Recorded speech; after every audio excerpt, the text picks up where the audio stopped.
Hi everyone, welcome back to CBCP News Conversations. Once again, I am Nico Balbidina. And today, may pag-uusapan tayo na malapit sa ating mga Filipino, lalong-lalo na sa ating mga Filipino in the context of the family. So ngayon kasama natin si Father Resty and I'll let him introduce himself. So Father. So, good day everyone. Ako po si Father Resty Ogsimer. Isa po akong Scalabrinian priest. The Scalabrinians work for the migrants, the refugees, and the seafarers. Then, so ngayon, nagtatrabaho ako sa Catholic Bishops' Conference of the Philippines, yung Migrants Commission, and then occasionally nagtuturo rin ako sa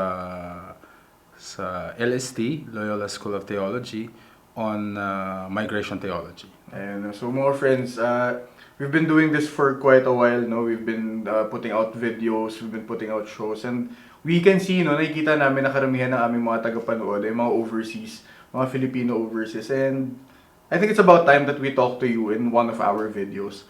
So, Father, no, from someone na taga Migrants Commission, just very recently nagkaroon tayo ng celebration about this, the first Sunday of Lent. Tapos, again, magkakaroon tayo sa September, no? Can you tell us something about this? Bakit dalawa yung magiging celebration and such? Okay.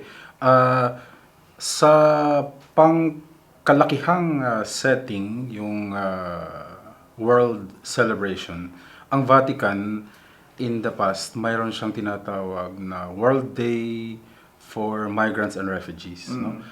That was celebrated until last year sa month of January. No? Tapos, from there, sa Pilipinas, nag-decide ang Catholic bishops na i-celebrate siya every first Sunday of Lent. No? Pero last year, nag-decide ang Vatican, yung Migrants and Refugees section, na ilipat siya ng petsa. No? So, from first Sunday of Lent, ay idadaos na siya every last Sunday of September. No? So, kasi matagal na itong ipinagdiriwang sa Pilipinas na unang linggo ng Kwaresma.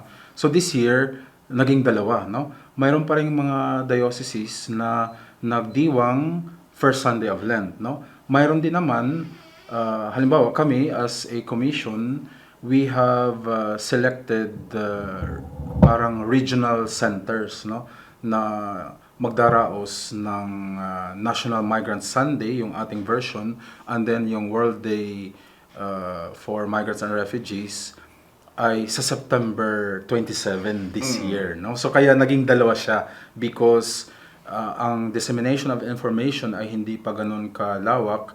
So nagpadala tayo ng letters to the bishops na mayroon silang option to celebrate nitong nakaraang dalawang linggo nung first Sunday or to celebrate sa last Sunday of September. No? Ang magiging issue lang dito kasi traditionally dito sa Pilipinas, before this decision was made, mayroon ng celebration ng National Seafarer Sunday. Na natatapat sa... tapat siya sa ganong petsa. But that is not a church-mandated celebration. Parang gobyerno ng Pilipinas ang nagtakda ng celebration na ito. So, in the end, what will take primacy ay yung sa NMS, no? Yung National Migrant Sunday. Although, hindi sila contradictory, no? Kasi under naman ng aming commission din ang seafarer. So, most likely, magiging isa siyang celebration, yung land-based at saka sea-based. Or, kung sa isang diocese, mayroon lang silang sea-based, siguro yun ang kanilang bibigyang pansin. No? So, Father, after we cleared up the, confusion sa celebration na to, no? Gaano ba ka-importante that we celebrate the National Migrant Sunday? Particularly sa setting ng mga Filipino na ang overseas Filipino working ay natural na. Napakahalaga ng celebration na ito kasi usually ito yung okasyon na binibigyan natin ng special focus, no?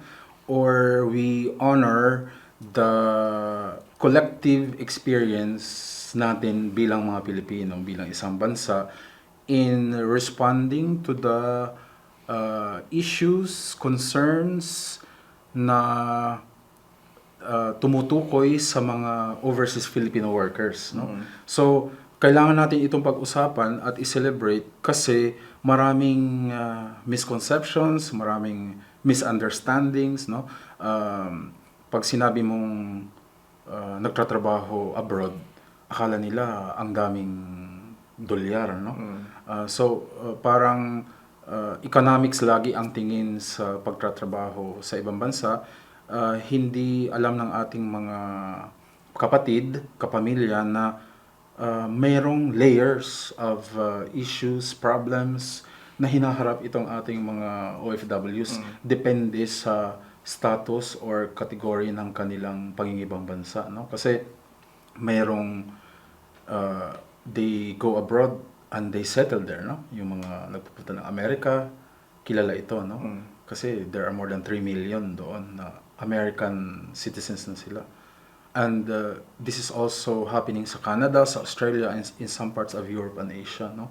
That they assume the citizenship of their country of destination. Pero marami yung contractual, no? Yung may timeline sila, no? They sign a contract for 2 years, then hindi nila dala ang kanilang family, no? So ito minsan na-prolong, no? 20 years, 30 years, ganun. Separate siya sa family niya, no? So nagkokos siya ng mga social problems pag ganito ang setting, no? Then marami rin tayo yung napapabalita na TNT, no? Tago ng tago, or what we technically call undocumented migrants, no? So and then human trafficking cases, no? So maraming issues and concerns na dapat maintindihan ng mga kababayan natin tungkol sa usapin ng pangingibang bansa. And through this effort, no, through this celebration, na-highlight itong mga problemang to. And I like the idea na ganito, ng holistic ang approach ng simbahan pagdating sa ganitong usapin. Kasi, although I don't want to sound critical, pero sa understanding kasi natin, lalo na rin sa balita, ganun, ang approach ng government towards the migrants, medyo more on practical, no? Financial ang kanilang tingin. And unfortunately, kanina sa ating kwentuhan din, nabanggit natin na parang medyo nako-commoditize ang Filipino humans, no? Father, from that issue, nagkaroon tayo ng isang paniniwala na ang mga OFW ay mga bagong bayani. Tapos umani rin to ng batikos, and marami pa rin na sumusuporta sa thinking na to. Kayo po ba, anong thinking ninyo towards this idea? Dito sa Pilipinas, no, ang migration nag-start in the 70s, no?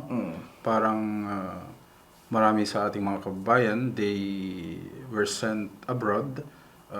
Ang massive deployment was Middle East. Diba, yung katas ng Saudi, popular yan, no? So at that time, marami lalaki ng ibang bansa or highly skilled, no, na babae lalaki, no. It's an act of sacrifice, kaya siguro President Cory, if I'm not mistaken, siya ang nag-coin ng ang mga OFWs na bagong bayani, no. In a sense, pwede silang tawaging bagong bayani, no, because of the sacrifices they make, no, for their families. Pero lately, nag-iiba na ang scenario ng Philippine migration, no. Kung ibabase natin sa statistics, from 2014, mas marami na ang babaeng Pilipino ang umaalis for work abroad. Until now, So, yung ratio sa mundo, mas marami ang lalaki. Pero sa Pilipinas, Baliktad. mas marami ang babae, no? Now, may implication ito sa sosyedad, no? Kasi marami diyan aalis nanay, may anak siyang iiwanan. At no? karamihan yun ang dahilan nila primarily, no, to family. Yes, ang mga nanay natin, they will sacrifice to work abroad para sa pamilya, for the future of the family, especially of the children, no? But sa karanasan natin, marami ang mga kababaihan natin, mga nanay, na ang purpose ng kanilang pangingibang bansa defeated, no? So nasisira ang pamilya nila, ang marriage life nila, or ang mga anak nila napapariwari, because of lack of motherly care or accompaniment or guidance, no? So isa siyang major implication, no? Pag feminized ang migration, most likely maraming bata walang nanay, no? So ang nanay, ilaw siya ng tahanan, no? So imaginein mo ang bahay na walang ilaw, no? So ang care for the children is done by another carer, no? So substitute parenting siya, no? Kung lalaki, tatay ang naiwan, usually mahirap sa lalaki, sa tatay, although it's not impossible, no, na maging nanay at tatay pareho, no? So in a way, okay siya na kung trained siya, pwede siyang mother-father figure, no? But unfortunately, this only happens sa isang ideal setting. Yes. So mahirap siyang gawing parang continued cycle, no? So mahalaga na nandyan ang nanay. So ideally, kung mangingibang bansa ka, dapat kasama mo ang pamilya mo, no? Or pwede siguro lalaki ang lalabas, ang magsasacrifice, no? So babae ang maiiwan. So unfortunately, mas marami ang babaeng umaalis. So problema ito, no? And hindi ito minsan na bibigyan ng tamang atensyon at saka focus, no? So sa ating mga kababayan, no, pag alam niyo po sa inyong komunidad na ang isang pamilya walang nanay, kailangan ng pamilyang ito ng strong support system, no, para hindi sila magka-leche-leche. So yun na rin, no, talking about the void na naiiwan sa pag-alis ng isang haligi sa bahay, no, be it the mother or the father. Ano yung efforts ng simbahan through the Migrants Commission to at the very least, no, bridge the emotional gap, bridge the emotional void? Pangunahing layunin ng Migrants Commission sa CBCP na itong advocacy na ito, itong ministry na ito ay mapalawak, no? So that's why we go around the different dioceses all over the country na isulong ang ministry for the migrants, no? So ang ideal, sana ang ating mga obispo in their respective dioceses, there are more than 80 in the Philippines, mag-set up sila ng Migrants Commission, no? So that means magtatalaga sila ng pari na ang kanyang role is to take care of the migration apostolate, no? So lalo na doon sa mga naiwanang pamilya, no? When a member of the family is abroad, ang kanyang pamilyang naiwanan, kailangan niya ng particular support at saka pastoral care, no? So that's the ideal, no? So pag nagkaroon siya ng program for the migrants, syempre mag-trickle down yan, no? From the diocese up to the parish level, no? So sa parokya, kung ang parokya mayroon silang ministry for the OFW families, that's the ideal, no? Kasi pwede mong monitor anong nangyayari, anong status ng mga pamilyang ito, no? Either okay ba sila, or do they need special care? Kailangan ba silang i-gather? Kailangan ba silang mag-usap-usap, no? To celebrate them as a group, no? And siguro assess in what ways the parish can work, no? Ngayon, binibigyan din nating special pansin ang mga bata, no? So as a commission, mayroon tayong tinatawag na SDOFP, no? Yung Sons and Daughters of OFWs Family Program. Family No? program. Ito ay school-based program na usually ina-adapt ng school in partnership with us. So, kung may guidance counselor ang school, usually we direct the coordination with them. No? So, sila nagtatayo ng program na ito with our guidance, and then they organize the kids. They must know how many children, students, pupils in their school ay anak ng OFW. No? So once you have that data, then you can design a program that is specific and particular sa kanilang setting. No? Kasi minsan iba-iba, no? Mayroon sa lugar na ito, mas marami nasa Hong Kong, nasa Singapore. Ang iba nasa US, ang iba na... So depende, malalaman mo doon sa survey once nag-establish ka ng program na ito. No? And napag-alaman natin, napansin natin sa susulong ng programang ito, na yung mga produkto ng research, no? On children left behind, usually sa sosyedad, sa lipunan, no? Ang akala ng karamihan is mga problematic sila, no? Sila yung mga addict, mga Sila yung mga bumabagsak, naging out of school. Sa school, they underperform, no? But since we started this program, marami high achievers, no? So, to prove na given the right accompaniment and support, they're just like everyone else, no? Pwede silang mag-excel, and migration should not be an issue, no? Hindi factor para ang mga pangarap mo hindi maisakatuparan. No? So that's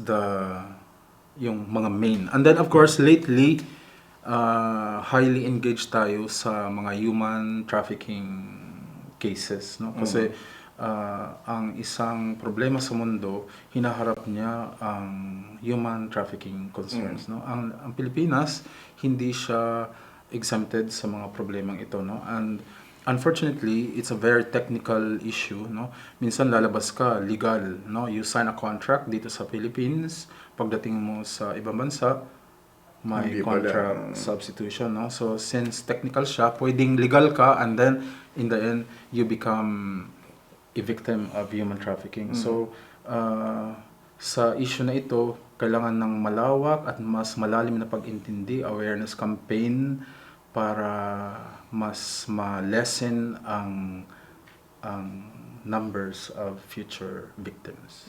Father, ang issue na to kanina nabanggit natin, although ang simbahan takes a very holistic approach, hindi to issue lang ng isang tao, na isang family. It is also an issue of the nation. No? So, kumusta naman ang relationship sa pagitan ng komisyon ng simbahan na tumutuon sa ganitong problema at ng mga komisyon ng pamahalaan na kasabay ninyong tumutuon dito? Usually, malalim at mas pinag-igting ang ating engagement, no, with the government.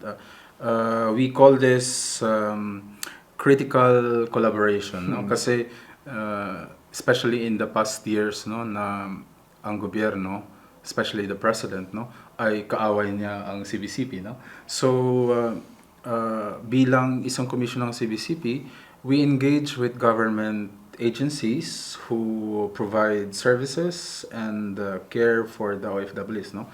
POAA, OWA, DFA, OMWA, NRCO, yung National Reintegration Center for OFWs.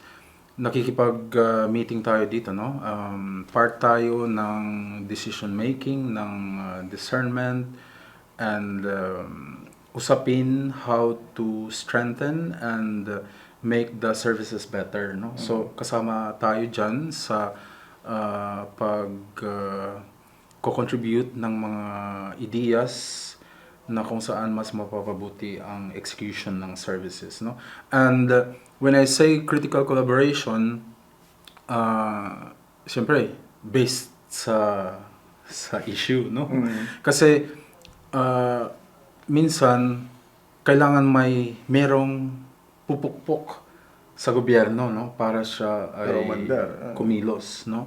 And we are sometimes forced to do this kasi pag hindi sila natutulungan offshore, no, sa ibang bansa ng ating gobyerno dahil sa kakulangan ng tao, no, parang sheer volume, maraming in distress, kukunti ang staff ng gobyerno na tumutugon sa mga problema, no. So ang bagsak nila, tatakbo sila sa simbahan, no. And syempre nakakarating sa aming office kasi we also deploy migrant chaplains abroad, no. So ang ating mga Filipino chaplains abroad nakikipag-ugnayan sa commission para rumisponde sa mga kung ano mang problemang meron nasa kanilang harapan, no. So minsan hindi naman natin sinisisi ang gobyerno pero minsan mabagal ang kilos, no. So kailangan siya i-push, no.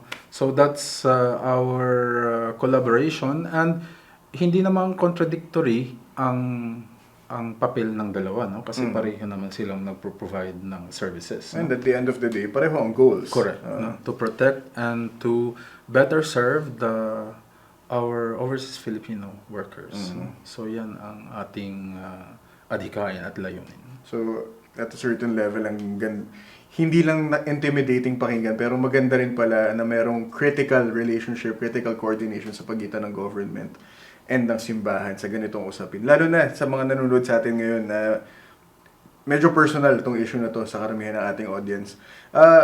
Father, in a nutshell, ako bilang isang lay Catholic person, na let's say ngayon ko lang nalalaman, meron palang ganito ang simbahan, meron pala tayong Migrants Commission, no?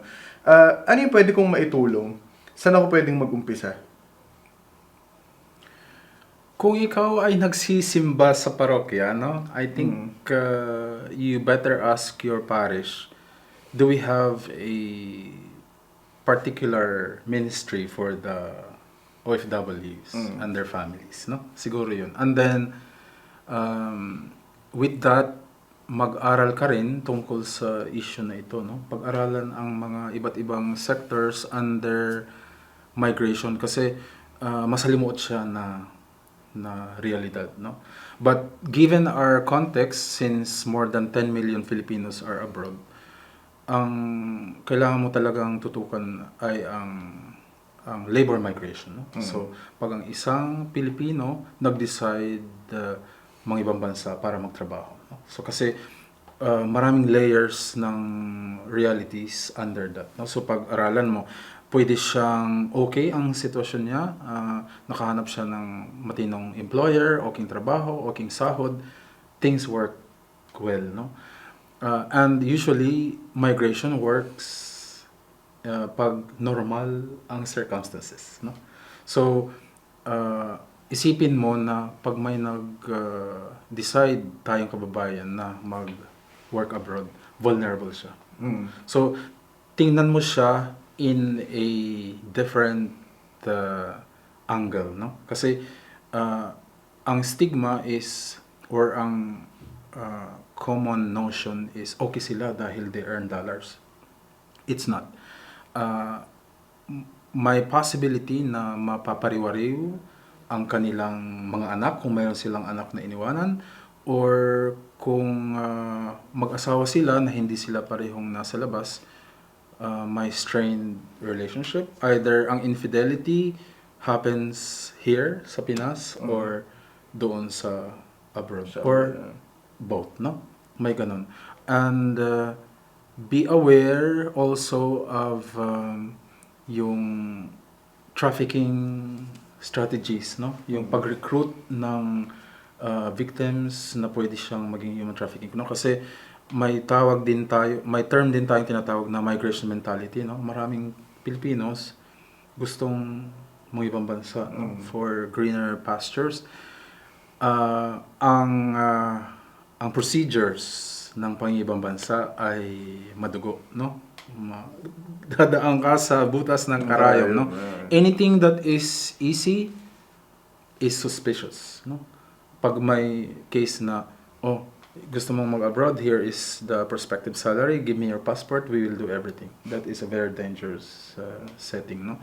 So, mag-ingat ka, maging kabahagi ka ng awareness campaign and support system for OFWs and their families, no? Yan siguro ang isa mong napaka-importanting papel na pwedeng gampanan, no? And in other ways na pwede kang makatulong, no? Kasi ang ating mga OFWs, maraming cases ngayon, let's say itong coronavirus outbreak, no? Usually pag may crisis at saka migration, nag-ano sila, nag-conflict, no? Maging kabahagi ka ng volunteers, no? Especially sa mga distressed cases, no? They need help, no? Kung ano ang line of expertise mo, i-share mo sa community, no? Sa parokya, no? Or decide to volunteer in our commission, no? Kasi we accept volunteers, no? Who can help us in the advocacy and in convincing and na mas maparami at mapalawak ang mga advocates sa pagsusulong ng issue na ito. Yeah. So Father, this has been a very good conversation. This has been actually a very fruitful conversation. I've learned things na I didn't know ganun pala ang sitwasyon. I'd like to give you some time siguro no, to maybe talk to our viewers, particularly to sa mga nanonood sa atin from overseas. I'd like them to know na karamihan din sa kanila na hindi nakakaalam na may mga ganitong efforts na ginagawa ang simbahan. So, if you would want. Sa lahat po ng mga OFWs natin na nakaka-access sa online materials, no? Kung ikaw ay nasa abroad na, always remember this, no? The reason why umalis ka sa Pilipinas and work abroad is for the family, no?